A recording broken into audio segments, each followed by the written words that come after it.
एक बार की बात है कि किसी गुरुकुल में 3 शिष्यों ने अपना अध्ययन संपूर्ण करने पर अपने गुरुजी से यह बताने के लिए विनती की कि उन्हें गुरुदक्षिणा में उनसे क्या चाहिए। गुरुजी पहले तो मन मन मुस्कुराए और फिर बड़े स्नेहपूर्वक कहने लगे, मुझे तुमसे गुरुदक्षिणा में एक थैला भर के सूखी पत्तियां चाहिए, ला सकोगे?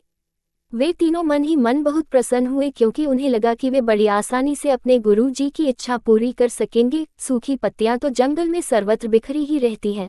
वे उत्साहपूर्वक एक ही स्वर में बोले, जी गुरुजी, जैसी आपकी आज्ञा।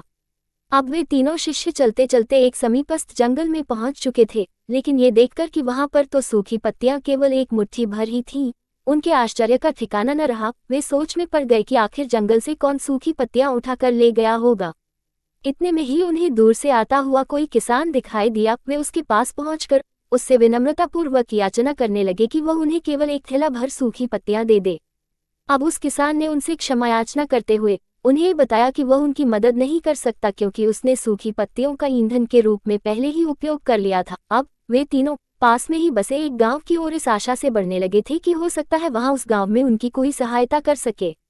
वहां पहुंचकर उन्होंने जब एक व्यापारी को देखा तो बड़ी उम्मीद से उससे एक थैला भर सूखी पत्तियां देने के लिए प्रार्थना करने लगे, लेकिन उन्हें फिर से एक बार निराशा ही हाथ आई क्योंकि उस व्यापारी ने तो पहले ही कुछ पैसे कमाने के लिए सूखी पत्तियों के दोने बनाकर बेच दिए थे। लेकिन उस व्यापारी ने उदारता दिखाते हुए उन्हें एक बूढ़ी माँ का पता बताया जो सूखी पत्तियां एकत्रित किया करती थी।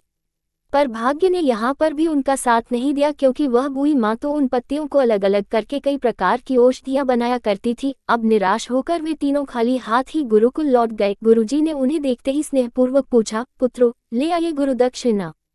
तीनों ने सर झुका लिया। गुरुजी द्वारा दोबारा पूछे जाने पर उनमें से एक शिष्य कहने लगा, गुरुदेव, हम आपकी इच्छा पूरी नहीं कर पाए। हमने सोचा था कि सूखी पत्तियां तो जंगल में सर्वत्र बिखरी ही रहती होंगी, लेकिन बड़े ही आश्चर्य की बात है कि लोग उनका भी कितनी तरह से उपयोग करते हैं।